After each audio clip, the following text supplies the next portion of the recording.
মিলাদ কি? অনেকের মতে পড়া যায়, আবার অনেকের মতে মিলাদ পড়া যায় না। অনুগ্রহ করে সঠিক ব্যাখ্যা জানাবেন। মিলাদটা রাসূলের যুগে ছিল না। মিলাদ মানে জন্ম, মৌলুদ থেকে মিলাদ। তখন এই মিলাদটা রাসূল করিম সাল্লাল্লাহু আলাইহি ওয়াসাল্লামের জন্ম বৃত্তান্ত। এই জন্ম বৃত্তান্তের যে সিস্টেম আমাদের দেশে উপমহাদেশে চালু হয়েছে, কতগুলো লোক এক জায়গায় বসে তারপরে সব দাঁড়াইয়া নবী সালাম আলাইকা কোরআন সুরে সমস্বরে একযোগে পড়লো, এইটা রাসূলের যুগে ছিল না। এটা সাহাবায়ে কেরামের যুগে ছিল না, এটা তাবিঈনদের যুগে ছিল না, এটা তাবিঈনদের যুগে ছিল না। এখন আপনারা মনে করেন যে কোন জিনিসে খুব সওয়াব আছে এমন কোন জিনিসকে রাসূলুল্লাহ আমাদেরকে জানান নাই, সাহাবায়ে কেরাম আমাদের জানান নাই। আপনারা কি এই ধরনের বিশ্বাস করবেন? এরকম বিশ্বাস করবেন? যাতে সওয়াব আছে রাসূলুল্লাহ সব আমাদের জানাইছেন। ঈদে মিলাদুন্নবী পালন করা যায় কিনা ওটা তো বিদআত। ঈদে মিলাদুন্নবী কেন করবেন? নবীর জন্মদিবস কি সাহাবেগণ করেছে? ওইভাবে দুরূদ পড়বেন কেন? দুরূদে ইব্রাহিম পড়েন সবসময়। ঈদে মিলাদুন্নবী পালন হুকুম কি? বেদাত ভাই। ঈদে মিলাদুন্নবী বেদাত। ঈদে মিলাদুন্নবী বেদাত গুনার কাজ। কারণ রাসূলুল্লাহ সাল্লাল্লাহু আলাইহি ওয়াসাল্লাম সেটা করেন নাই, সাহাবা কেরাম করেন নাই, তাবিঈনরা করেন, আবু হানিফা মালিক শাফিঈ আহমদ কেউ করে নাই। এমনকি বুখারী মুসলিম আবু দাউদ তিরমিজি নাসাই কেউ করে নাই। 400 হিজরির পরে একজনের করছে বাদশা, তার অনুসারে সারা দুনিয়া করতেছে। আবেগ দিয়ে তো দুনিয়া চলে না, দলিল দিয়ে চলে। দলিল নাই দিয়ে এটা করা যাবে না। রাসূলুল্লাহ সাল্লাল্লাহু আলাইহি ওয়াসাল্লাম 12ই রবিউল আউয়ালে বিদায় নিয়েছেন, এটি সকলেই একমত। কিন্তু জন্ম কত তারিখে? কেউ বলেন রবিউল আউয়াল মাসের 3 তারিখে, কেউ বলেন 8 তারিখে, কেউ বলেন 9 তারিখে, কেউ বলেন 10 তারিখে, কেউ বলেন 11 তারিখে, কেউ বলেন 12 তারিখে। সুতরাং কখনোই জন্মের ক্ষেত্রে শুধু 12 তারিখকে ঐক্যবদ্ধ মত হিসাবে মনে করার সুযোগ নেই। যদিও হয়, কিন্তু এই দিনটিকে কেন্দ্র করে আপনি কোনো ঈদ উদযাপন করবেন, এমনটি আপনার চেয়ে প্রিয় যারা ছিলেন, এই উম্মার শ্রেষ্ঠ যারা ছিলেন, খোলাফায়ে রাশিদিন, সাহাবায়ে কেরাম, তাবেঈনগণ, এমনকি প্রসিদ্ধ ইমাম আবু হানিফা রাহিমাহুল্লাহ, ইমাম মালিক রাহিমাহুল্লাহ, ইমাম শাফিঈ রাহিমাহুল্লাহ, ইমাম আহমদ বিন হাম্বল রাহিমাহুল্লাহ, তারা তো নন, তাদের যুগ পর্যন্ত এই ধরনের ঈদে মিলাদুন্নবী বা 12 তারিখের কোনো অনুষ্ঠান পৃথিবীর বুকে হয়নি। বিশ্বনবীর জন্মদিন পালন করে একটা দল বিরিয়ানি খাওয়ার মাধ্যমে আছে না নাই? বিশ্বনবীর জন্মদিন সাহাবারা পালন করতেন না, বিশ্বনবী নিজেও পালন করতেন না। শুধু যখন জিজ্ঞেস করা হলো কেন রোজা রাখেন, বিশ্বনবী বলেন যেহেতু জন্মেছি, এই জন্মটা আল্লাহ আমার না দিলেও পারতেন, জন্মের শুকরিয়া স্বরূপ আমি রোজা রাখি। সুবহানাল্লাহ। এজন্য 12ই রবিউল আউয়ালে যদি কিছু পালন করতে চান খালি রোজা রাখবেন, কিন্তু ওই দিন মিষ্টি আর হালুয়া আছে না নাই? জশ্নে জুলুসে আছে না নাই? আহা, শুধু মিষ্টি আর জিলাপি, কিন্তু বিশ্বনবী রাখতেন রোজা। আপনি রোজা রাখেন, আপনি না খেয়ে থাকেন, তাহলে বিশ্বনবীর ভালোবাসার প্রমাণ পাওয়া যাবে, ঠিক কি না? ঈদে মিলাদুন্নবী পালন এটা কবে থেকে শুরু হলো? রবিউল আউয়াল মাসে আসলে অনেক এলাকায় এই কাজগুলা বংশীয় পরম্পরায় করে কিছু বেদাত, ওই অতীতে করতো, এই জন্য আপনি করেন। আপনার হাতে ধরি পায়ে ধরি এই কাজ আপনি করবেন না। আমি মঞ্চ থেকে নামার পর যদি চুপে চুপে বলেন আপনার পায়ে ধরতে, আমি তাও রাজি আছি আপনার পায়ে ধরতে। আপনি অতীতের এই কাজ ভুল করেছেন, এটা আপনি ছেড়ে দেন। যদি বলেন মঞ্চে ধরতে, আসেন আমি মঞ্চে ধরবো। যদি বলেন এখানে লজ্জা পান, আমি বের হওয়ার পরে কোথাও আড়ালে গিয়ে বলবেন হুজুর আমার পায়ে ধরেন, তাহলে আমি বেদাত ছাড়বো, আমি আপনার পায়ে ধরবো, আপনি এটা ছাড়বেন।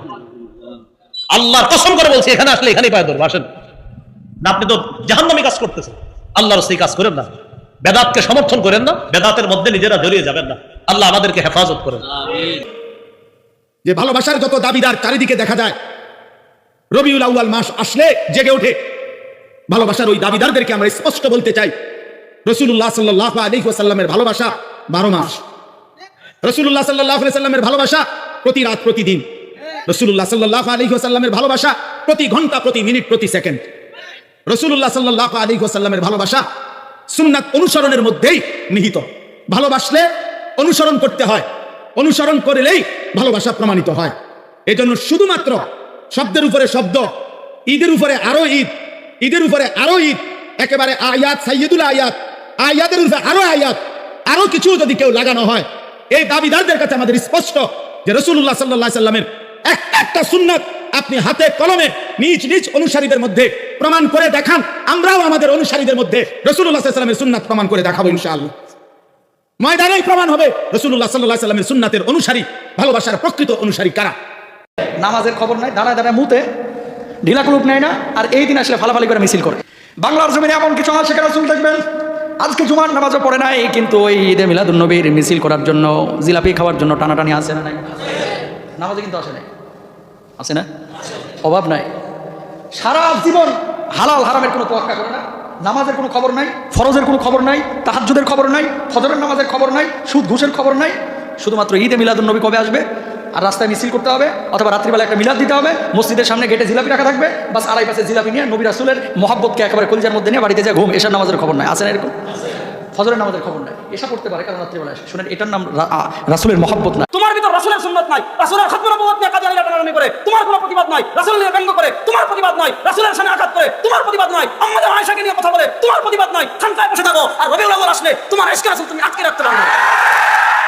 আচ্ছা, এখানে আমাদের রাজারবাগের বাইরে হাদিস জাল করে ছড়িয়ে দিয়েছেন। আবু বকর রাদিয়াল্লাহু তাআলা নামে, ওমর রাদিয়াল্লাহু তাআলা নামে, উসমান রাদিয়াল্লাহু তাআলা নামে হাদিস বানিয়েছেন যে আবু বকর রাদিয়াল্লাহু তাআলা বলেছেন, মান আনফাকা দিরহামান আলা কিরাআতি মাউলিদিন নবী কানা রাফিকি ফিল জান্নাহ। আবু বকর রাদিয়াল্লাহু তাআলা বলেছেন, যে ব্যক্তি ঈদে মিলাদুন নবীতে 1 টাকা খরচ করবে সে জান্নাতে আমার সঙ্গী হবে। ওয়া ক্বালা উমর, মান আনফাকা দিরহামান আলা কিরাআতি মাউলিদিন নবী ফাকান্নামা গাজওয়াতা হুনাইনিন ওয়া বাদরিন। যে ব্যক্তি ঈদে মিলাদুন নবীতে 2 টাকা খরচ করবে সেজন্য বদরের যুদ্ধে আর খন্দকের যুদ্ধে অংশগ্রহণ করলো।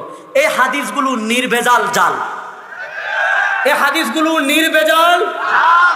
কিয়ামত পর্যন্ত আমাদের অনেক ভাই আছেন, আমি কিয়ামত পর্যন্ত সময় দিয়ে গেলাম, কিয়ামত পর্যন্ত যদি এই হাদিসের সনদ দেখাইতে পারেন তা আমি রেজাল্ট করি, আপনারা কসম করে গেলাম আর জীবনে কথা বলবো না।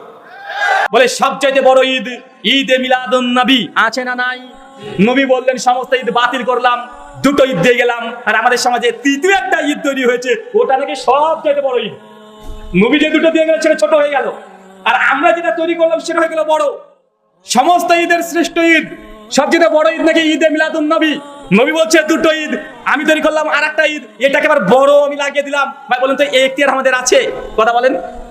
পীর আব্দুল কাদের জিলানী, যার নাম নিলে আগুন হয়ে যায় পানি, তার বই বুনিয়াতুত তালেবিন 119 নম্বর পৃষ্ঠায় তিনি বলছেন যে আল্লাহ নবী 12 তারিখে রবিউল আউয়াল মাসে জন্মগ্রহণ করেনি, আচ্ছা জন্মগ্রহণ করেছে 9 রমজান। কে বলছে? কথা বলেন। পীর সাহেব কেবলা বড় পীর আব্দুল কাদের জিলানী শাইখুল ইসলাম, তিনি বলছেন 9 রমজান আল্লাহ রাসূল জন্মগ্রহণ করেছে। আল্লাহ রাসূলের মৃত্যুর পরেও আয়েশা রাদিয়াল্লাহু তাআলা কত বছর জীবিত ছিলেন?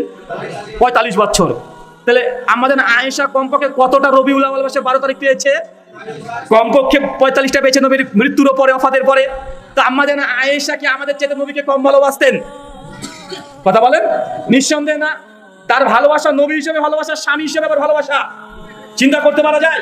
তো কেউ যদি নবীর জন্মদিবস পালন করার হকদার হয় আর ভালোবাসার বহিঃপ্রকাশ ঘটাতে চায়, প্রথম ব্যক্তি কে হবে? আমাদের আয়েশা। কিন্তু 45 বছর ইতিহাসে একটা দিন, একটা বছর আমাদের আয়েশা পালন করেছে? করেনি। তো আমি আপনি করছি যে আবু বকর রাদিয়াল্লাহু আনহু, নাম শুনেন নাই? প্রথম খলিফা, আল্লাহ রাসূলের মৃত্যুর পরে 2.5 বছরের খলিফা ছিলেন, মানে কমপক্ষে 2 থেকে 3টা রবিউল আউয়াল মাসে 12 তারিখ পেয়েছে। আবু বকর রাদিয়াল্লাহু আনহু, তিনি কি কখনো একবার মিলাদুন নবী পালন করেছে? কথা বলেন। করেনি। ঈদে মিলাদুন নবী এটা ইসলামের একটা বড় বিদআত। ইসলামের প্রথম 600 বছরে এই শব্দটা আপনারা পাবেন না। আজকে আমি জামে মসজিদে যেহেতু আলোচনা করেছি, এখানে বিস্তারিত বলবো না। রাসূলুল্লাহ সাল্লাল্লাহু আলাইহি ওয়াসাল্লাম থেকে সাহাবীগণ 600 বছর সিরাতুন নবী, সাহাবী তাবী, 4 ইমাম আবু হানিফা, আমাদের আব্দুল কাদের জিলানী, কি বলে ইমাম গাজালি সহ সবাই, তারা কেউ মিলাদুন নবী পালন করেনি, সিরাতুন নবী পালন, উদযাপন, আলোচনা করেছে, সেটা সারা বছর এবং সারা বছর। এই জন্য রবিউল আউয়াল মাসে ঈদে মিলাদুন নবী পালন করাটা ইসলামে প্রবেশ করেছে রাসূলুল্লাহ সাল্লাল্লাহু আলাইহি ওয়াসাল্লামের ওফাতের 600 বছর পরে। তবে রাসূলুল্লাহ সাল্লাল্লাহু আলাইহি ওয়াসাল্লামের মিলাদ পালনের সুন্নত পদ্ধতি হলো মিলাদ দিন না বার, সোমবার প্রতি সপ্তাহে। বছর ঘুরে আসলে আপনি একদিন নবীর আশা করবেন, এটার দ্বারা ইসলামের কিছু হয় না।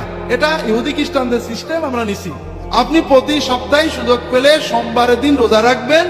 এটা হলো রাসূলুল্লাহ সাল্লাল্লাহু আলাইহি ওয়াসাল্লামের মিলাদ জন্মে আমাদের শুকরিয়া, আনন্দ প্রকাশের সুন্নত পদ্ধতি। আল্লাহ রাসূল তার জীবনে কোশ্চিনকালে নিজের জন্মবার্ষিকী পালন করেন নাই, মৃত্যুবার্ষিকী পালন করেন নাই। বেদাত বেদাত বেদাত বেদাতের শরিয়া, এই নিকৃষ্ট বেদাত থেকে আপনারা দূরে থাকেন। আল্লাহ রাসূলের জন্মদিবস উপলক্ষে এরা মিলাদ করে, অথচ তার জন্মদিবস 9 রবিউল আউয়াল, কোনদিন 12 রবিউল আউয়াল নয়। এবং তার মৃত্যু দিবস 1 রবিউল আউয়াল, কখনোই 12 রবিউল আউয়াল নয়।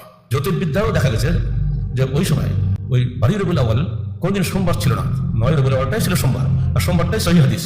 আল্লাহ রাসূল প্রতি সোমবার সিয়াম রাখেন। জিজ্ঞেস আপনি প্রতি সোমবার কেন সিয়াম রাখেন, প্রতি বৃহস্পতিবার কেন সিয়াম রাখেন? দেখো এই দিনই আমার জন্ম হয়েছে, পরিষ্কার হাদিসে রয়েছে। সোমবার যদি ঠিক রাখতে হয়, কোশ্চিন কালে 12 রবিউল আউয়াল জন্ম করতে পারবেন না, আপনাকে 9 রবিউল আউয়াল হিসাব করতে হবে। ঈদে মিলাদুন নবী মানে হলো নবীর জন্মের ঈদ, আনন্দ। তো ঈদ থাকলে তো ঈদের নামাজ থাকবে নাকি? তো 12 রবিউল আউয়ালকে যদি আমরা ঈদে মিলাদুন নবী বলি তাহলে ঈদ তিনটা হলো, ঈদ উল ফিতর, ঈদ উল আজহা আর ঈদে মিলাদুন নবী। তাহলে ঈদ উল আজহা, ঈদ উল ফিতরের তো নামাজ আছে আমরা জানি, ঈদে মিলাদুন নবীর নামাজ কখন আছে? কোন নামাজ নাই। তো বোঝা গেল যে আসলে ঈদে মিলাদুন নবীর নামে কোনো ইবাদতের উপলক্ষ, কোনো অকেশন ইসলামের শরীয়তে কোথাও নাই। আল্লাহর নবীর সাহাবীরা অথবা আল্লাহর নবী নিজে আল্লাহর নবীর জন্মদিনে ঈদ পালন করেছেন, কোন হাদিস পাওয়া যাবে? এখন তৈরি হয়েছে ঈদে মিলাদুন নবী। এই জন্য আল্লাহ সুবহানাহু ওয়া তাআলা আল্লাহর মহব্বতের ক্ষেত্রেও এবং আল্লাহর রাসূলের মহব্বতের ক্ষেত্রেও আশেক শব্দটা কোথাও উল্লেখ করেন নাই, কারণ এটা ভুয়া, অভিনয় এবং অবাস্তব যে ভালোবাসা অথবা নষ্ট ভালোবাসা, সেই ক্ষেত্রে আমরা ব্যবহার করে থাকি। বোঝা গেল আমাদের দেশেও যারা আশেক রাসূল বলে নিজেদের দাবি করে, তারা আসলে প্রকৃতপক্ষে আল্লাহর রাসূলের আশেক, মহব্বত কেন, বরং তারা কি অভিনয় করে মিষ্টি খাওয়ার জন্য, মিলাদ খাওয়ার জন্য। Question that about Eid Miladun नबी। आप देखेंगे कि हमारे मुस्लिम माशरों में जितने हैं, खुसूसन इंडिया, पाकिस्तान और ममालिक में, कि एक ईद मिलादुन नबी मनाया जाता है, वो बर्थडे ऑफ द प्रॉफिट। और अगर आप देखेंगे ये 12 रबी अव्वल है, और जहां तक कि हमें हदीस की रोशनी में हमें यह साबित नहीं होता है कि मोहम्मद सल्लल्लाहु अलैहि वसल्लम ने कभी अपना सालगिरह बनाए, या साहबाज ने या ताइन या तबे ताइन ने कभी उनका सालगिरह बनाए। तो जब मोहम्मद सल्लल्लाहु अलैहि वसल्लम ने कभी कहा नहीं कि मेरा सालगिरह बनाओ, या कभी साहबाज ने बनाए, और अगर आज हम उनका सालगिरह बनाते तो ये बिदअत हो जाता है। तो सालगिरह बनाने की कोई जरूरत नहीं है, ऐसा कोई इस्लाम एक मजहब के अंदर नहीं है, कुरान में भी नहीं, शरिया में नहीं। ये एक वेस्टर्न कल्चर है कि हमें सालगिरह बनाना चाहिए। और